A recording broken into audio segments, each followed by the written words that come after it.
contohnya dahi tadi tak boleh berlapik Dahi tak boleh berlapik. Contohnya kita pakai telekung, perempuan pakai telekung menutup bahagian dahi, maka sujudnya itu tidak sah. Ataupun lelaki pakai serban ataupun pakai kopiah, songkok dan sebagainya menutup di bahagian dahi, tidak sah. Ya. Jadi kalau lapik macam mana yang tak boleh ni? Yang dimaksudkan lapik yang macam mana yang tak boleh? Iaitu lapik dengan sesuatu yang contohnya kalau pakaian itu bergerak dengan pergerakan solat. Itu tak boleh. Contohnya kita kalau perempuan tu, contohlah dia dah pakai elok dah. Bahagian telekung tu kan. Dia dah buat elok pakai bahagian telekung tu. Cumanya bila dia rukuk, sujud, bahagian telekung yang lain tu, contohnya telekung dia besar, kain telekung dia tu menutup di tempat sujud. Jadi sujud tu boleh jadi tidak sah. Sebab dia dianggap berlapik. Ya. Kalau lelaki contohnya ekor serban dia panjang, ni contoh saja. Dia bergerak-gerak masa rukuk ditutup. Kalau dia pakai tai contohnya, dia bergerak-gerak dalam sembahyang, rukuk apa semua, bila nak sujud dia tutup bahagian tempat sujud itu pada dahinya dan sebagainya. Tapi kalaulah pakaian tersebut tidak bergerak dengan pergerakan salatnya, contohnya telekung dia memang besar, dia orang dia saiz S tapi dia pakai triple XL punya telekung.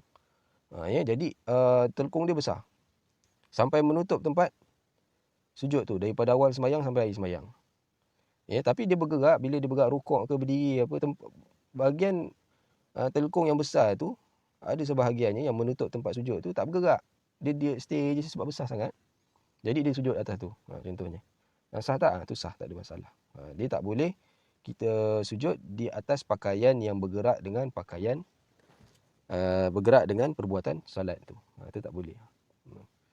Dan juga apa-apa kalau songkok ke kopiah ke yang menutup dahi tu tak boleh juga. Itu antara syarat yang ada ketika sujud, iaitu 7 anggota. Bahagian dahi tu tak boleh dilapik. Kemudian dia ada tamak ninah. Tamak ninah tu samalah macam rukuk tadi, iaitu tidaklah kita tergesa-gesa, cukup kita letakkan 7 anggota tu dalam tenang selama bacaan tasbih, iaitu subhanallah. Ini contoh sujud yang tidak sah, iaitu ada bahagian anggota lain yang tidak diletakkan ketika sujud, iaitu ujung kaki yang bahagian gambar di atas. Yang bawah ni mungkin dia sebenarnya dia nak tunjuk kepada kaki. Contohnya kaki tu, dengan kaki menjulur macam tu, tidak sah tempat sujudnya. Tidak sah sujudnya. Tidak sah sujudnya.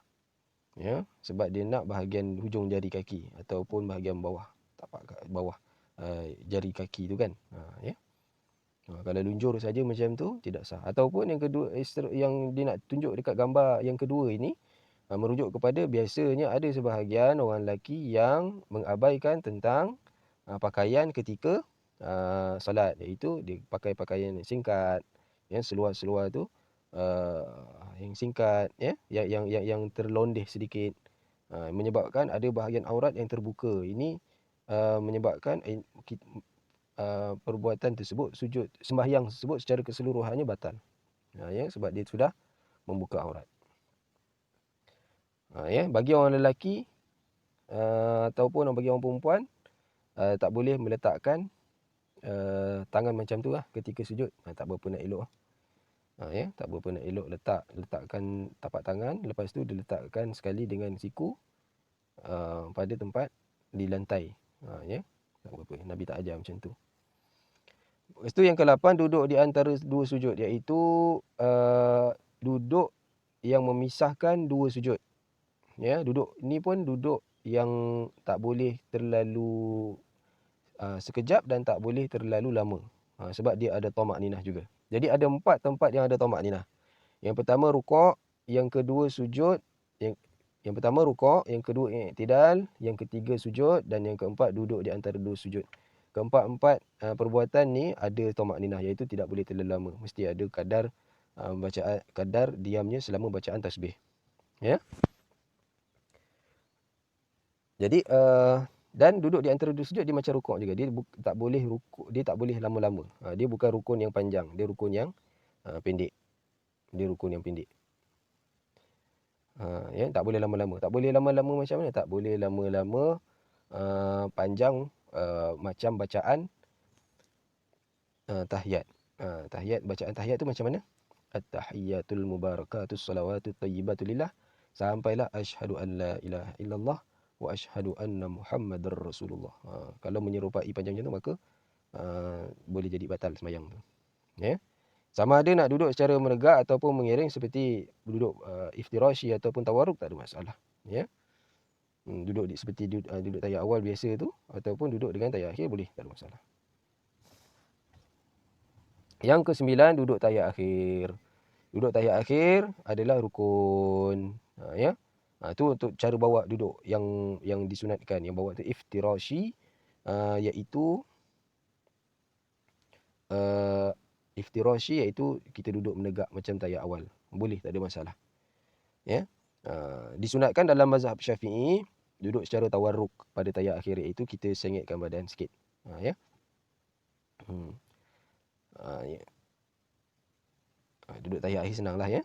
Kemudian yang ke-10, membaca tahiyat akhir ataupun tasyahud akhir. Ini yang kita maksudkan dengan tadi at-tahiyyatul mubarakatus salawatut thayyibatu lillah. Assalamu alayka ayyuhan nabiyyu wa rahmatullahi wa barakatuh sampailah asyhadu an la ilaha illallah wa asyhadu anna muhammadar rasulullah. Ya, sampai situ saja. Yang dinamakan dengan tasyahud akhir ataupun tahiyat akhir. Jadi tahiyat akhir ni dia adalah rukun qauli yang kita disyaratkan supaya melafazkannya dengan sedikit lontaran suara. Paling tidak kita boleh dengar bacaan kita itu dalam keadaan sunyi. Ya. Maksudnya lontarkan suara lah. Jangan kita baca dalam hati saja. Tidak sah baca dalam hati sahaja. Ataupun kita gerakkan bibir sahaja tapi tidak melafazkan pun tidak sah. Tidak sah ya, tidak sah. Rukun qauli yang dibaca dalam hati. Ya. Dan dia rukun qauli, syarat-syarat rukun qauli tadi apa? Baca dengan betul, tajwidnya, makhrajnya, dengan sekira-kira tidak berlaku kerosakan yang besar ketika membaca tu. Ya. Yang ke-11 iaitu selawat ke atas Nabi. Selawat ke atas Nabi pula adalah rukun yang lain berbanding rukun tahiyat akhir tadi. Dia beza. Ya. Rukun dia lafaz rukun qauli juga, tetapi dia rukun yang berbeza. Tahiyat akhir lah. Selawat lah. Ya. Iaitu dengan bacaan Allahumma salli ala sayyidina Muhammad ataupun Allahumma salli ala Muhammad wa ala ali Muhammad ataupun Allahumma salli ala sayyidina Muhammad wa ala ali sayyidina Muhammad. Dia rukunnya sampai Allahumma salli ala sayyidina Muhammad saja. Ya. Cukup memadai kalau seseorang itu baca Allahumma salli ala Muhammad. Sah sembahyang tu. Lepas tu terus Assalamualaikum warahmatullahi wabarakatuh. Assalamualaikum warahmatullahi wabarakatuh. Sah sembahyang tu. Ya, sebab rukunnya selawat ke atas Nabi. Allahumma salli ala sayyidina Muhammad wa ala ali sayyidina Muhammad. Wa ala ali sayyidina Muhammad itu dia hanyalah sunat. Tapi dia sunat yang penting jugalah. Dia yang dinamakan dengan sunat ab'ad.